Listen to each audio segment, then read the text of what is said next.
नाजरीन आपको बताएं, वज़ीर इत्तलात अता तारड़ का शजरकारी मुहिम की तकरीब से खिताब। आइए आपको बराह रास्त ले चलते हैं।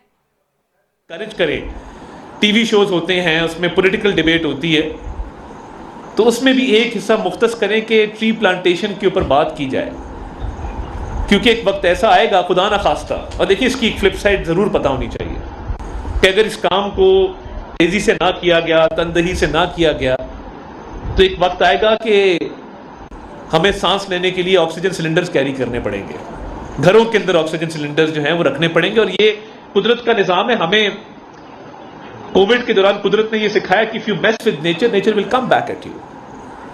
पूरी दुनिया शटडाउन हो गई, लॉकडाउन लग गए और लोगों ने बड़ा सफर किया।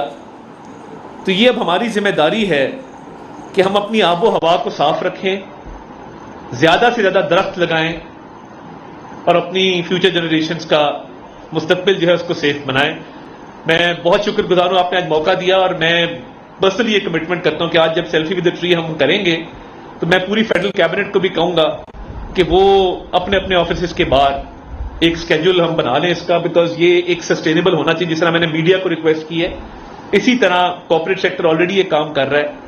तो मैं तमाम मिनिस्ट्रीज जो इस्लामाबाद में हैं, तमाम मिनिस्टर्स को भी कहूंगा कि वो एक स्केड्यूल दें और रोज एक इवेंट हो जहां पे हम दरख्त जो है वो लगाएं और लोगों को इनकरेज करें कि हमने ज्यादा से ज्यादा दरख्त लगाने हैं और मार्गला नेशनल पार्क को प्रोटेक्ट भी करना और प्रमोट भी करना है। बहुत बहुत शुक्रिया।